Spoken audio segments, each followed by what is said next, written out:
सभी को नमस्कार। मुंशी प्रेमचंद की एक और कहानी के साथ आपके पास आई हूं मैं। कहानी का नाम है मनोवृत्ति। एक सुंदर युवती प्रातःकाल गांधी पार्क में बिल्लोर के बेंच पर गहरी नींद में सोई पाई जाए। ये चौंका देने वाली बात है। सुंदरियां पार्कों में हवा खाने आती हैं, हंसती हैं, दौड़ती हैं, फूल पौधों से खेलती हैं, किसी का उधर ध्यान नहीं जाता। लेकिन कोई युवती रविश के किनारे बेंच पर बेखबर सोए, ये बिल्कुल गैर मामूली बात है। अपनी ओर बलपूर्वक आकर्षित करने वाली रविश पर कितने आदमी चहलकदमी कर रहे हैं, बूढ़े भी जवान भी, सभी के लिए वहां एक क्षण के लिए ठिठकने की बात है। एक नजर वो दृश्य देखते हैं, फिर चले जाते हैं।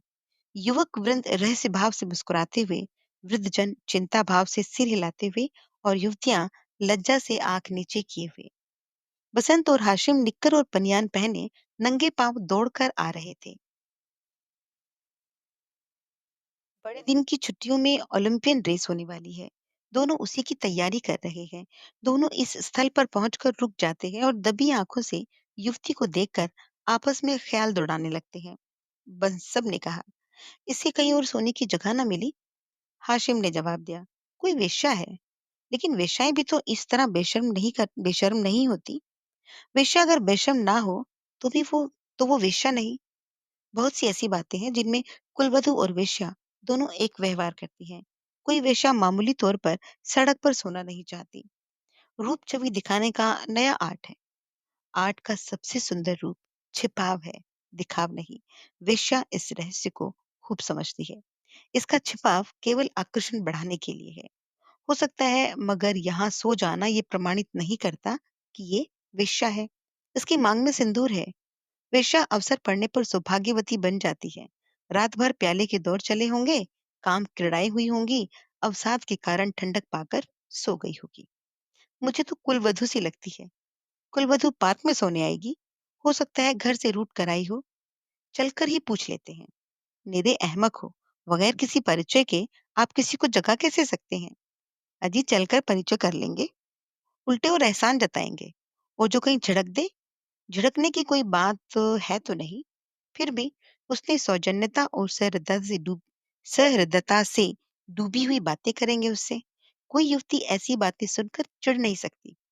अजय गत यौवनाएं तक तो रस भरी बातें सुनकर फूल उठती हैं। ये नव यौवना है। मैंने रूप और यौवन का ऐसा सुंदर संयोग नहीं देखा। मेरे हृदय पर तो ये रूप जीवन पर्यंत के लिए अंकित हो गया। शायद कभी भूल न सकूं। मैं फिर यही कहता हूँ कि ये कोई वेश्या है। रूप की देवी वेश्या भी हो तो ठीक है, उपास्य है। यहीं खड़े खड़े कवियों की सी बातें करोगे? जरा वहां तक चलते क्यों नहीं? तुम केवल खड़े रहना, पाश तो मैं ही डालूंगा। कोई कुलवधू है। कुलवधू पार्क में जाकर सोए तो इसका इसके सिवाय कोई अर्थ नहीं कि वह आकर्षित करना चाहती है, और ये वेश्या मनोवृत्ति की है। मतलब समझ रहे हो ना? ये वेश्या मनोवृत्ति की है। आज की युवतियां युवकों से आंखें नहीं चुराती। हाँ, लेकिन है कुलवधू। कुलवधू से किसी तरह की बातचीत करना मैं बेहूदगी समझता हूँ। तो चलो फिर दौड़ लगाएं। लेकिन दिल में तो वह मूर्ति दौड़ रही है। तो आओ बैठें। जब वह उठकर जाने लगे तो उसके पीछे चलें। मैं कहता हूँ वेश्या है और मैं कहता हूँ कुलवधू है। तो 10-10 की बाजी रही। दो वृद्ध पुरुष धीरे धीरे जमीन की ओर ताकते आ रहे हैं, मानो जवानी ढूंढ रहे हो।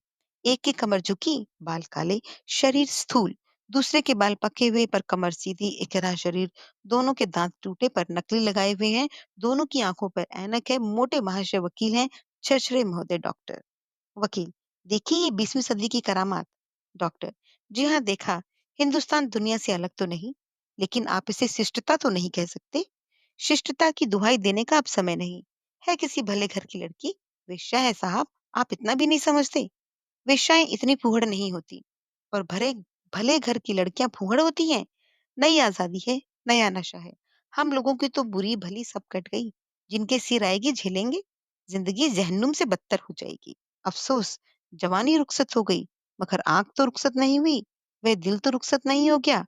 बस आंख से देखा करो और दिल जलाया करो। मेरा तो फिर जवान होने को जी चाहता है। सच पूछो तो आजकल के जीवन में ही जिंदगी की बहार है।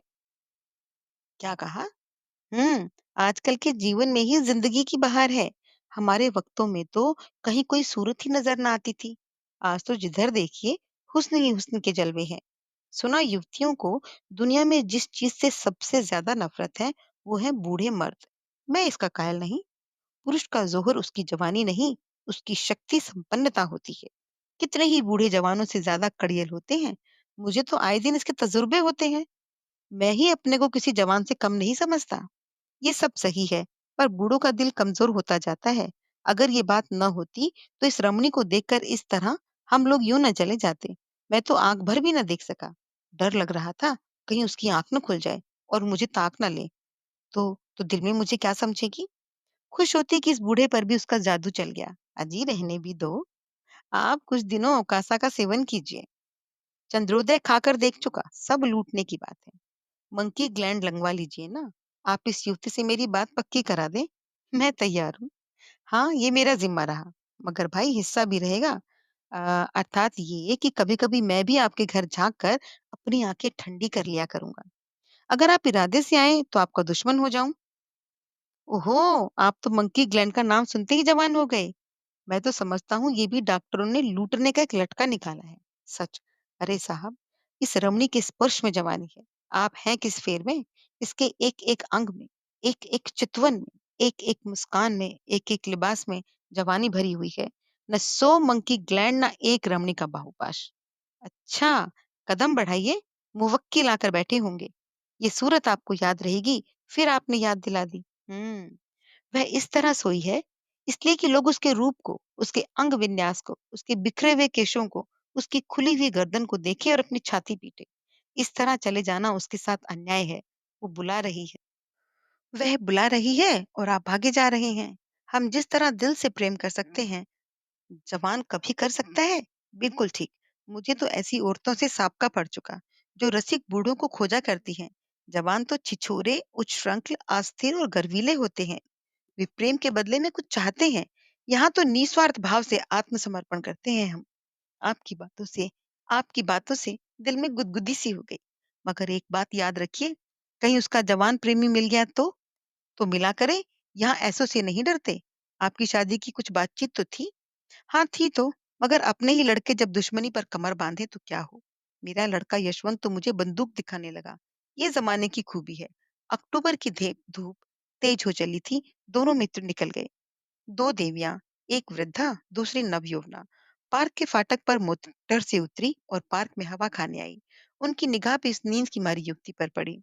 वृद्धा ने कहा, बड़ी बेशर्म है। नवयौवना ने तिरस्कार के भाव से कहा, ठाठ तो बड़े घर की देवियों की होते हैं। बस ठाठ ही देख लो। इसी से मर्द कहते हैं स्त्रियों को आजादी न मिलनी चाहिए। मुझे तो कोई वेश्या मालूम होती है।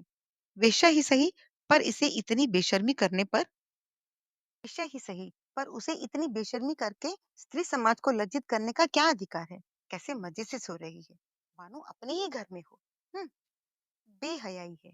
मैं पर्दा नहीं चाहती, पुरुषों की गुलामी भी नहीं चाहती, लेकिन औरतों में जो गौरवशीलता है, जो सलज्जता है, उसे छोड़ना भी तो नहीं चाहती।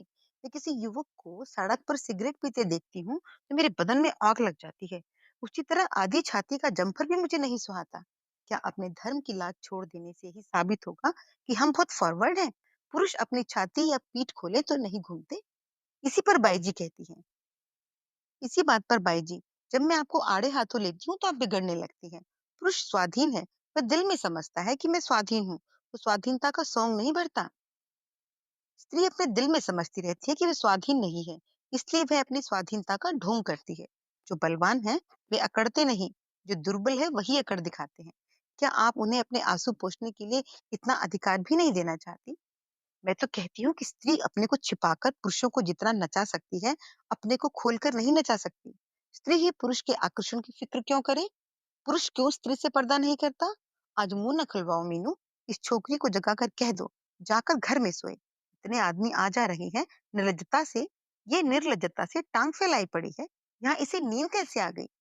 रात कितनी गर्मी थी बाई जी। ठंडक पाकर बेचारी की आंख लग गई है। रात भर यहीं रही है। कुछ कुछ देखती हूँ। मीनू युवती के पास आकर उसका हाथ पकड़ के हिलाती है। यहाँ क्यों सो रही हो देवी जी? इतना दिन चढ़ाया, उठकर घर जाओ। युवती आंखें खोल देती है।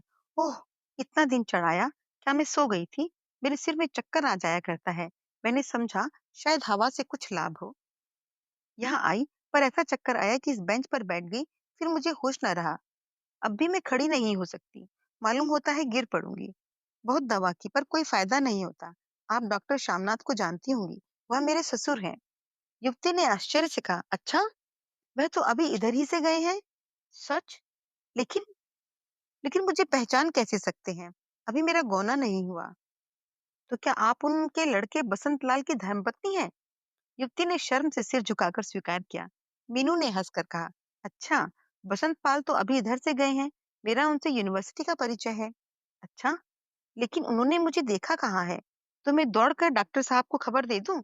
जी नहीं, मैं थोड़ी देर में बिल्कुल अच्छी हो जाऊंगी। बसंत पाल भी वहां खड़ा है, उसे बुला दूं? जी नहीं, किसी को न बुलाइए। तो चलो, आपकी अपनी मोटर पर तुम्हें घर पहुंचा दूं। आपकी बड़ी कृपा होगी। किस मोहल्ले में है? बेगमगंज, मिस्टर जयराम दास के घर। मैं आज ही मिस्टर बसंत पाल से कहूंगी। मैं क्या जानती थी वह इस पार्क में आते हैं? मगर कोई आदमी साथ ले लिया होता। किस लिए? कोई जरूरत